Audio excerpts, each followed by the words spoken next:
ಅಗ್ರಹಾರದಲ್ಲಿ ಉಗ್ರರ ಬಿಂದಾಸ್ ಲೈಫ್. ಕಾಸು ಕೊಟ್ರೆ ಜೈಲಲ್ಲಿ ಐಷಾರಾಮಿ ಜೀವನ ಸಿಗುತ್ತೆ. ಕೈದಿಗಳಿಗೆ ಸಿಗುತ್ತೆ ಟಿವಿ, ಮೊಬೈಲ್, ಬಿರಿಯಾನಿ ಕೂಡ ಜೈಲಲ್ಲಿ ಸಿಗುತ್ತೆ. ಕಾಸು ಕೊಟ್ರೆ ಜೈಲಲ್ಲಿ ಏನ್ ಬೇಕಾದ್ರೂ ಕೂಡ ಸಿಗುತ್ತೆ. ಐಷಾರಾಮಿ ಜೀವನವನ್ನೇ ನಡೆಸಬಹುದು. ಕೈದಿಗಳಿಗೆ ಸಿಗುತ್ತೆ ಟಿವಿ, ಮೊಬೈಲ್, ಬಿರಿಯಾನಿ. ಸುಪ್ರೀಂ ಎಚ್ಚರಿಕೆಗೂ ಜೈಲಧಿಕಾರಿಗಳು ಡೋಂಟ್ ಕೇರ್. ಜೈಲಧಿಕಾರಿಗಳ ಹಣ ದಾಹಕ್ಕೆ ಕೊನೆನೇ ಇಲ್ವಾ ಹಾಗಾದ್ರೆ? ಸೆಂಟ್ರಲ್ ಜೈಲಿನಲ್ಲಿ ಉಗ್ರರಿಗೆ ಇದೆಂತ ರಾಜಾತಿಥ್ಯ ಹಾಗಾದ್ರೆ? ಪರಪ್ಪನ ಅಗ್ರಹಾರದಲ್ಲಿ ಉಗ್ರರು ಬಿಂದಾಸ್ ಲೈಫ್ ಅನ್ನ ಲೀಡ್ ಮಾಡ್ತಾ ಇದ್ದಾರೆ. ಕಾಸು ಕೊಟ್ರೆ ಜೈಲಲ್ಲಿ ಏನು ಬೇಕಾದ್ರೂ ಕೂಡ ಸಿಗುತ್ತೆ. ನಾವು ಹೇಗೆ ಬೇಕಾದ್ರೂ ಮನೆಯಲ್ಲಿದ್ದಂಗೆ ಐಷಾರಾಮಿ ಜೀವನವನ್ನ ನಡೆಸಬಹುದು. ಟಿವಿ ಕೂಡ ಸಿಗುತ್ತೆ, ಮೊಬೈಲ್ ಕೂಡ ಇದೆ, ಬಿರಿಯಾನಿ ಕೂಡ ಸಿಗುತ್ತೆ. ಹಾಗಾದ್ರೆ ಯಾರು ತಂದ್ಕೊಡ್ತಿರೋದು ಇವರಿಗೆಲ್ಲ? ಹಾಗಾದ್ರೆ ಜೈಲಧಿಕಾರಿಗಳೇ ಉಗ್ರರಿಗೂ ಕೂಡ ಐಷಾರಾಮಿ ಜೀವನವನ್ನ ಕೊಡ್ತಾ ಇದ್ದಾರೆ ಅಂತ ಹೇಳಿದ್ಮೇಲೆ ನಮ್ಮ ಜೈಲಧಿಕಾರಿಗಳು ಯಾಕೆ ಇಷ್ಟೊಂದು ನಿರ್ಲಕ್ಷ್ಯವನ್ನ ತೋರಿಸ್ತಾ ಇದ್ದಾರೆ? ಯಾಕೆ ಅವರಿಗೆ ಸಪೋರ್ಟ್ ಮಾಡ್ತಾ ಇದ್ದಾರೆ? ಹೊರಗಡೆ ನೋಡಿದ್ರೆ ನೆಟ್ವರ್ಕ್ ಇಲ್ಲ ಅಂತ ಹೇಳಿ ಅಲ್ಲಿನ ಅಕ್ಕಪಕ್ಕದ ನಿವಾಸಿಗಳು ಬೊಬ್ಬೆ ಇಡ್ತಾರೆ. ಇಲ್ಲಿ ನೋಡಿದ್ರೆ ಎರಡೆರಡು ಫೋನ್ ಇಟ್ಕೊಂಡು ಮೊಬೈಲ್ ಯೂಸ್ ಮಾಡ್ಕೊಂಡು ವಿಡಿಯೋ ಕಾಲ್ ಮಾಡ್ಕೊಂಡು ಫೋನಲ್ಲಿ ಮಾತಾಡ್ಕೊಂಡಿರ್ತಾರೆ. ಇದೆಲ್ಲ ವಿಡಿಯೋಗಳು ಕೂಡ ರೆಕಾರ್ಡ್ ಆಗಿರುವಂಥದ್ದು.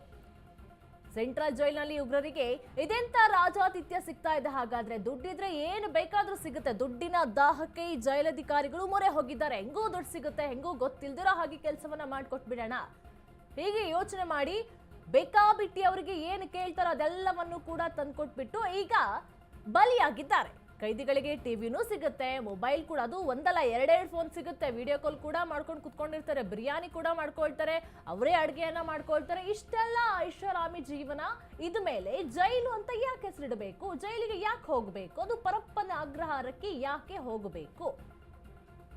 ಜೈಲಲ್ಲಿ ರಾಜಾತಿಥ್ಯ ಸಿಗ್ತಾ ಇದೆ. ಹಾಗಾದ್ರೆ ಇದು ಅಧಿಕಾರಿಗಳ ಗಮನಕ್ಕೆ ಬರ್ಲಿಲ್ವಾ? ಎಡಿಜಿಪಿ ದಯಾನಂದ್ ಅವರ ಗಮನಕ್ಕೆ ಬರ್ಲಿಲ್ವಾ ಹಾಗಾದ್ರೆ? ಕಾಸು ಕೊಟ್ರೆ ಜೈಲಲ್ಲಿ ಏನು ಬೇಕಾದ್ರೂ ಕೂಡ ಸಿಗುತ್ತೆ. ಉಗ್ರ ಶಕೀಲ್ ಮನ್ನಾಗಿ ರಾಜಾತಿಥ್ಯ ಸಿಗ್ತಾ ಇದೆ. ಇಕ್ರಾ ಸರ್ಕಲ್ ಎಂಬ ಆನ್ಲೈನ್ ಗ್ರೂಪ್ ಮಾಡಿ ಉಗ್ರ ನೇಮಕಾತಿಯನ್ನ ಮಾಡ್ಕೊಳ್ತಾ ಇದ್ದ ಈತ. ಬೆಂಗಳೂರಿನಿಂದ 4 ಸಿರಿಯಾಗೆ ಕರೆದೊಯ್ದಿದ್ದ ಈ ಶಕೀಲ್ ಟರ್ಕಿಯ ಇಸ್ತಾಂಬುಲ್ ರೆಫ್ಯೂಜಿ ಕ್ಯಾಂಪ್ನಲ್ಲಿ ಮೃತಪಟ್ಟಿದ್ರು ಇಬ್ರು. ಸಿರಿಯಾದ ಐಸಿಸ್ ಉಗ್ರರ ಜೊತೆ ನಿರಂತರ ಸಂಪರ್ಕದಲ್ಲಿದ್ದ ಉಗ್ರ ಶಕೀಲ್ ಸಿರಿಯಾಗೆ ದೇಶದ ಹಲವೆಡೆಯಿಂದ ಯುವಕರ ಸಾಗಾಟಕ್ಕೂ ಕೂಡ ಪ್ರಯತ್ನವನ್ನ ಮಾಡ್ತಾ ಇದ್ದ ಈ ಶಕೀಲ್. ದೇಶಾದ್ಯಂತ ಐಸಿಸ್ ಉಗ್ರರ ಜೊತೆ ಸಂಪರ್ಕವನ್ನ ಹೊಂದಿದ್ದ ಈತ. 2020ರಲ್ಲಿ ಸೌದಿ ಅರೇಬಿಯಾದಲ್ಲಿ ಶಕೀಲ್ ಮನ್ನಾನನ್ನ ಬಂಧನ ಮಾಡಲಾಗಿತ್ತು. 2022ರಲ್ಲಿ ಸೌದಿಯಿಂದ ಭಾರತಕ್ಕೆ ಗಡಿಪಾರಾಗಿದ್ದ ಐಸಿಸ್ ಉಗ್ರ ಶಕೀಲ್ 3 ವರ್ಷದಿಂದ ಪರಪ್ಪನ ಅಗ್ರಹಾರ ಅದು ನೋಡಿ 3 ವರ್ಷದಿಂದ ಪರಪ್ಪನ ಅಗ್ರಹಾರ ಜೈಲಿನಲ್ಲಿ ಇದ್ದಾನೆ. ಆ 3 ವರ್ಷದಿಂದನೂ ಕೂಡ ಇದೇ ರೀತಿಯಾಗಿ ಮಾಡ್ಕೊಂಡು ಬಂದಿದ್ದಾನೋ ಅಥವಾ ಅಧಿಕಾರಿಗಳು 3 ವರ್ಷದಿಂದ ಇದೇ ರೀತಿ ಅವರಿಗೆ ಐಷಾರಾಮಿ ಜೀವನವನ್ನ ನಡೆಸಲು ಸಹಕಾರ ಮಾಡ್ತಿದ್ದಾರೆ ಅಂತ ಹೇಳಿ ಕೂಡ ಗೊತ್ತಿಲ್ಲ.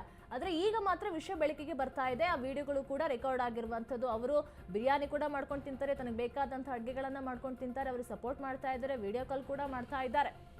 ಹಾಗಾದ್ರೆ ಉಗ್ರರಿಗೂ ಕೂಡ ಈ ರೀತಿಯಾಗಿ ಜೈಲಿನಲ್ಲಿ ಐಷಾರಾಮಿ ಜೀವನ ಬೇಕಾ? ಹಾಗಾದ್ರೆ ಇದು ಎಡಿಜಿಪಿ ದಯಾನಂದ್ ಅವರ ಗಮನಕ್ಕೆ ಬರಲೇ ಇಲ್ವಾ ಹಾಗಾದ್ರೆ? ಇದೆಲ್ಲವೂ ಕೂಡ ಮುಚ್ಚಿಟ್ಟಿದ್ರ ಜೈಲಿನ ಅಧಿಕಾರಿಗಳು? थोड़ा चलने दो इसको। हो गई इसलिए बेजर कर लेता, इसलिए मैं बोला 3-4 डेज देखेंगे। तुम्हें क्यों नहीं पासवर्ड नहीं देता? वो इश्यू होता है, किसी का हाथ लग गया ना।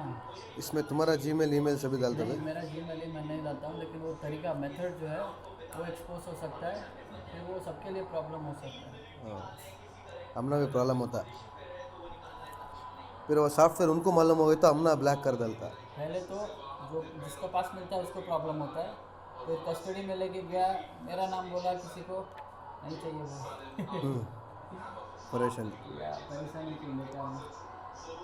तो छोटा चीज़ होता है, मीडिया में इतना बड़ा करके दिखाता तो है। इतना दिमाग कहाँ से मंगाता भाई? कुछ भी नहीं है, एक्सपेरिमेंटेशन।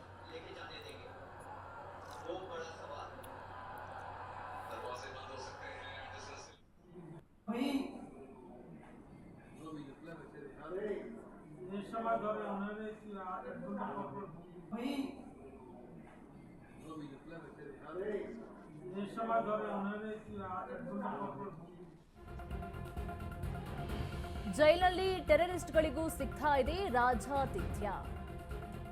ಬಾಂಗ್ಲಾದೇಶ ಭಯೋತ್ಪಾದಕನ ಕೈಯಲ್ಲಿ ಮೊಬೈಲ್ ಕೂಡ ಇದೆ. ಜೈಲಿನಲ್ಲಿ ಹೀಗೆ ಆದ್ರೆ ದೇಶದ ಭದ್ರತೆಯ ಗತಿ ಏನು ಎನ್ನುವಂತಹ ಪ್ರಶ್ನೆ ಕೂಡ ಮೂಡ್ತಾ ಇದೆ. ದೇಶ ವಿರೋಧಿಗಳಿಗೆ ಮೊಬೈಲ್ ನೀಡ್ತಾ ಇರುವುದು ಯಾರು ಹಾಗಾದ್ರೆ? ಜೈಲಿನಲ್ಲೇ ಇದ್ದುಕೊಂಡು ಭಯೋತ್ಪಾದಕ ಚಟುವಟಿಕೆಯನ್ನ ಮಾಡ್ತಾ ಇದ್ದಾರಾ? ವಿಡಿಯೋ ಕಾಲ್ ಮಾಡ್ತಾ ಬಿಂದಾಸ್ ಲೈಫ್ ಅನ್ನ ಲೀಡ್ ಮಾಡ್ತಾ ಇದ್ದಾರೆ. ಭಯೋತ್ಪಾದನೆ ನಡೆಸೋ ಕ್ರಿಮಿನಲ್ಗಳಿಗೆ ಇಲ್ವಾ ಹಾಗಾದ್ರೆ ಕಡಿವಾಣ? ದೇಶದ್ರೋಹಿಗಳಿಗೂ ರೆಸಾರ್ಟ್ ಆಯ್ತಾ ಹಾಗಾದ್ರೆ ಸೆಂಟ್ರಲ್ ಜೈಲ್? ದುಡ್ಡು ಕೊಟ್ರೆ ಏನು ಬೇಕಾದ್ರೂ ಸಿಗುತ್ತಾ? ಭಯೋತ್ಪಾದಕನಿಗೂ ಸಿಗ್ತಾ ಇದೆ ಜೈಲಲ್ಲಿ ರಾಜಾತಿಥ್ಯ. ಇಕ್ರಾ ಸರ್ಕಲ್ ಎಂಬ ಆನ್ಲೈನ್ ಗ್ರೂಪ್ ಅನ್ನು ಕೂಡ ಮಾಡ್ಕೊಂಡಿದ್ದ. ವಿಡಿಯೋ ಕಾಲ್ ಮಾಡಿಬಿಟ್ಟು ಇನ್ನ ಯಾವ ಭಯೋತ್ಪಾದನೆಗೆ ಸಂಚು ಮಾಡ್ತಾ ಇದ್ರು ಅಂತಲೂ ಕೂಡ ಗೊತ್ತಿಲ್ಲ. ಒಟ್ಟಿನಲ್ಲಿ ಮೊಬೈಲ್ ಇದೆ, ಅಲ್ಲಿ ನೆಟ್ವರ್ಕ್ ಕೂಡ ಸಿಗ್ತಾ ಇದೆ. ಜೈಲಿನಲ್ಲಿ ಟೆರರಿಸ್ಟ್ಗಳಿಗೂ ರಾಜ ಮರ್ಯಾದೆ ಸಿಗ್ತಾ ಇದೆ, ರಾಜಾದಿತ್ಯ ಸಿಗ್ತಾ ಇದೆ, ಐಷಾರಾಮಿ ಜೀವನವನ್ನ ನಡೆಸ್ತಾ ಇದ್ದಾರೆ. ಬಾಂಗ್ಲಾದೇಶ ಭಯೋತ್ಪಾದಕನ ಕೈಯಲ್ಲಿ ಮೊಬೈಲ್ ಕೂಡ ಇದೆ. ನೀವು ದೃಶ್ಯಾವಳಿಯಲ್ಲಿ ಗಮನಿಸ್ತಾ ಇರಬಹುದು. ಮೊಬೈಲ್ ಅನ್ನ ಯೂಸ್ ಮಾಡ್ತಾ ಇದ್ದಾರೆ, ಆರಾಮಾಗಿದ್ದಾರೆ, ಬಿರಿಯಾನಿ ಕೂಡ ಮಾಡ್ಕೊಂಡು ತಿಂತಾರೆ, ಟಿವಿ ಕೂಡ ಇದೆ, ನಮಗೆ ಯಾವುದೇ ತೊಂದರೆ ಇಲ್ಲ. 3 ವರ್ಷ ಬಿಟ್ಟು 10 ವರ್ಷ ಜೈಲಿಗೆ ಹಾಕಿ ನಾವು ಇಲ್ಲೇ ಇರ್ತೀವಿ. ಹೊರಗಡೆ ಹೋದ್ರೆ ಯಾಕೆ ಸುಮ್ಮನೆ ಕಿರಿಕಿರಿ? ಇಲ್ಲಿ ಇನ್ನೊಂದು ಕಿರಿಕಿರಿ ಆಗುತ್ತೆ ಹೊರಗಡೆ ಹೋದ್ರೆ. ಹೆಂಗು ಜೈಲಲ್ಲಿ ಐಷಾರಾಮಿ ಜೀವನ ಸಿಗ್ತಾ ಇದೆ, ನಮಗೆ ಬೇಕಾದನ್ನ ಮಾಡ್ಕೊಂಡು ತಿನ್ಬಹುದು, ಫೋನ್ ಕೊಟ್ಟಿದ್ದಾರೆ, ಟಿವಿ ಕೊಟ್ಟಿದ್ದಾರೆ, ಇದಕ್ಕಿಂತ ಇನ್ನೇನು ಬೇಕು? ನೀವು 3 ವರ್ಷ ಬಿಟ್ಟು ಎಷ್ಟು ವರ್ಷ ಬೇಕಾದ್ರೂ ಜೈಲಲ್ಲಿ ಹಾಕಿ ಅಂತೇಳಿ ಆ ರೀತಿಯಾಗಿ ಏನಾದ್ರೂ ಯೋಚನೆ ಮಾಡ್ತಿದಾರ ಅಂತ ಕೂಡ ಗೊತ್ತಿಲ್ಲ. ಐಸಿಸ್ಗೆ ಮುಸ್ಲಿಂ ಯುವಕರನ್ನ ಕಳಿಸುವಂತಹ ಪ್ರಯತ್ನವನ್ನು ಕೂಡ ಶಕೀಲ್ ಮಾಡ್ತಾ ಇದ್ದ. ಮೂಲಭೂತವಾದಿ ಮನಸ್ಥಿತಿ ಉಗ್ರರನ್ನ ಐಸಿಸ್ಗೆ ನೇಮಕಾತಿಯನ್ನ ಮಾಡ್ತಾ ಇದ್ದ. ಬೆಂಗಳೂರಿನ 4ವರನ್ನ ಸಿರಿಯಾಗೆ ಕಳುಹಿಸಲು ಪ್ರಯತ್ನಿಸುತ್ತಿದ್ದ ಈ ಉಗ್ರ ಇಕ್ರಾ ಸರ್ಕಲ್ ಎಂಬ ಆನ್ಲೈನ್ ಗ್ರೂಪ್ ಮಾಡಿ ಉಗ್ರ ನೇಮಕಾತಿಯನ್ನ ಮಾಡ್ಕೊಳ್ತಾ ಇದ್ದ. ಬೆಂಗಳೂರಿನಿಂದ 4ವರನ್ನ ಸಿರಿಯಾಗೆ ಕರೆದೊಯ್ದಿದ್ದ ಈ ಶಕೀಲ್ ಟರ್ಕಿಯ ಇಸ್ತಾಂಬುಲ್ ರೆಫ್ಯೂಜಿ ಕ್ಯಾಂಪ್ನಲ್ಲಿ ಮೃತಪಟ್ಟಿದ್ರು ಇಬ್ರು. ಸಿರಿಯಾದ ಐಸಿಸ್ ಉಗ್ರರ ಜೊತೆ ನಿರಂತರ ಸಂಪರ್ಕದಲ್ಲಿದ್ದಂಥ ಉಗ್ರ ಶಕೀಲ್ ಒಟ್ಟಾರೆಯಾಗಿ ಫೋನನ್ನು ಬಳಸಿಕೊಂಡು ಈಗಲೂ ಕೂಡ ಭಯೋತ್ಪಾದನೆಗೆ ಏನಾದರೂ ಸಂಚಲನ ಮಾಡ್ತಿದ್ದಾರಾ ಹಾಗಾದ್ರೆ? ದೇಶಾದ್ಯಂತ ಐಸಿಸ್ ಉಗ್ರರ ಜೊತೆ ಸಂಪರ್ಕವನ್ನು ಕೂಡ ಇಟ್ಕೊಂಡಿದ್ದ ಅಂದಮೇಲೆ ಈಗ ಹೆಂಗೂ ಜೈಲಿನಲ್ಲಿ ಫೋನ್ ಇದೆ, ಫೋನ್ ಯೂಸ್ ಮಾಡೇ, ಫೋನ್ ಡೈಲಿ ಕೂಡ ಯೂಸ್ ಮಾಡ್ತಾನೆ, ಅದನ್ನ ಬಳಸ್ಕೊಂಡು ಹೊರಗಡೆ ಭಯೋತ್ಪಾದನೆಗೆ ಮತ್ತಿನ್ನೇನಾದ್ರೂ ಕೂಡ ಸಂಚನ್ನು ಕೂಡ ರೂಪಿಸ್ತಾ ಇರಬಹುದು. ಬಾಂಗ್ಲಾದೇಶ ಭಯೋತ್ಪಾದಕನ ಕೈಯಲ್ಲಿ ಮೊಬೈಲ್ ಇದೆ, ನೋಡೋದಕ್ಕೆ ಟಿವಿ ಇದೆ, ಹೊರಗಡೆ ಏನು ಪ್ರಪಂಚದಲ್ಲಿ ಏನಾಗ್ತಾ ಇದೆ, ನಮ್ಮ ಬಗ್ಗೆ ಏನು ವಿಷಯಗಳು ಓಡ್ತಾ ಇದೆ, ಇಲ್ಲಿ ಮೊಬೈಲ್ ಇರೋದ್ರಿಂದ ಬೇರೆಯವ್ರನ್ನ ಕೂಡ ಸಂಪರ್ಕ ಮಾಡ್ಕೊಳ್ಬಹುದು. ಒಟ್ಟಾರೆಯಾಗಿ ಜೈಲಲ್ಲಿ 3 ವರ್ಷ ಬಿಟ್ಟು ಎಷ್ಟು ವರ್ಷ ಹಾಕಿದ್ರು ಕೂಡ ಡೋಂಟ್ ಕೇರ್. ಅಲ್ಲಿನ ಅಧಿಕಾರಿಗಳು ಕೂಡ ಹಾಗೆ ನಡ್ಕೊಳ್ತಾ ಇದ್ದಾರೆ. ಇವ್ರ ಜೊತೆ ಎಷ್ಟು ಡೀಲ್ ಆಗಿದೆ ದುಡ್ಡಿಗೆ ಅಂತ ಹೇಳಿ ಕೂಡ ಗೊತ್ತಿಲ್ಲ. ಒಟ್ಟಾರೆಯಾಗಿ ಕರ್ತವ್ಯ ಪ್ರಜ್ಞೆಯನ್ನು ಕೂಡ ಮರ್ತು ಕೆಲಸವನ್ನ ಮಾಡ್ತಾ ಇದ್ದಾರೆ. ಇದ್ರ ಬಗ್ಗೆ ಹೆಚ್ಚಿನ ಮಾಹಿತಿ ಕೊಡ್ತಾರೆ ನಮ್ಮ ಪ್ರತಿನಿಧಿ ಅರುಣ್. ಪರಪ್ಪನ ಅಗ್ರಹಾರ ಜೈಲಿನಲ್ಲಿ ಉಗ್ರರಿಗೂ ಕೂಡ ರಾಜಾತಿಥ್ಯ, ರಾಜ ಮರ್ಯಾದೆ ಸಿಗ್ತಾ ಇದೆ. ಫೋನ್ ಇಟ್ಕೊಂಡಿದ್ದಾರೆ, ಬಿರಿಯಾನಿ ಕೂಡ ಮಾಡ್ಕೊಂಡು ತಿಂತಾರೆ, ಟಿವಿ ಇದೆ. ಹಾಗಾದ್ರೆ ಇಷ್ಟೆಲ್ಲ ಸೌಲಭ್ಯಗಳು ಅವರಿಗೆ ಹೇಗೆ ಸಿಗ್ತಾ ಇದೆ?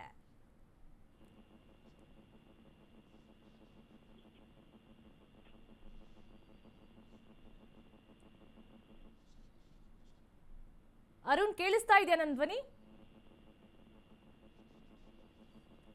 ಒಟ್ಟಿನಲ್ಲಿ ದೇಶ ವಿರೋಧಿಗಳಿಗೂ ಕೂಡ ರಾಜ ಮರ್ಯಾದೆ ಸಿಗ್ತಾ ಇದೆ.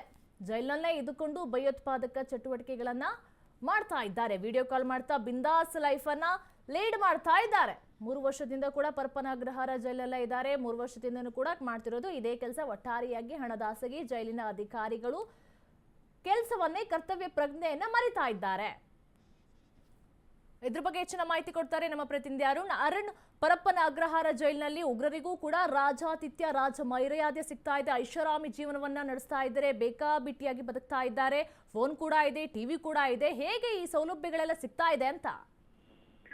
ನಿರೀಕ್ಷಾ ಏನಂದ್ರೆ ಜೈಲಲ್ಲಿ ಏನು ಯಾವ ರೀತಿಯ ಸೌಲಭ್ಯಗಳು ಸಿಗ್ತಾ ಇದೆ ಅನ್ನೋದ್ರ ಬಗ್ಗೆ, ಜೈಲಿನ ಒಂದು ಟೆರರಿಸ್ಟ್ಗಳು ಸಹ ಒಂದು ಸೌಲಭ್ಯಗಳು ಸಿಗ್ತಾ ಇರೋದ್ರ ಬಗ್ಗೆ ಒಂದು ವಿಡಿಯೋಗಳು ಇದೀಗ ವೈರಲ್ ಆಗ್ತಾ ಇರುವಂತದ್ದು. ಅಂದ್ರೆ ಅಲ್ಲಿ ಪ್ರಮುಖವಾಗಿ ISISಗೆ ಮುಸ್ಲಿಂ ಯುವಕರನ್ನು ನೇಮಕಾತಿ ಮಾಡಿದ್ದಂತ ಶಕೀಲ್ ಮನ್ನಾ ಏನಿದೆ, ಸೊ ಈತನ ಕೈಯಲ್ಲಿ ಪ್ರಮುಖವಾಗಿ ಏನಂದ್ರೆ ಆಂಡ್ರಾಯ್ಡ್ ಫೋನ್ ಅನ್ನ ಸಿಕ್ಕಿರುವಂತದ್ದು. ಯಾಕಂದ್ರೆ ಈತ ಏನು ಟೆರರಿಸ್ಟ್ ಆಗಿರ್ತಾನೆ. ಮತ್ತೆ 2022ರಲ್ಲಿ ಈತನ ಸೌದಿಯಿಂದ ಭಾರತಕ್ಕೆ ಗಡಿಪಾರನ್ನ ಮಾಡಲಾಗಿರುತ್ತೆ. ಮತ್ತೆ ಅಷ್ಟು 2020ರಲ್ಲಿ ಏನು ಸೌದಿ ಅರೇಬಿಯಾದಲ್ಲಿ ಶಕೀಲ್ ಮನ್ನಾನನ್ನ ಬಂಧಿಸಲಾಗುತ್ತೆ. ಮತ್ತೆ ದೇಶಾದ್ಯಂತ ISIS ಜೊತೆ ಸಂಪರ್ಕ ಹೊಂದಿದಂತಹ ಈ ಶಕೀಲ್ ಯಾರಿದ್ದಾರೆ,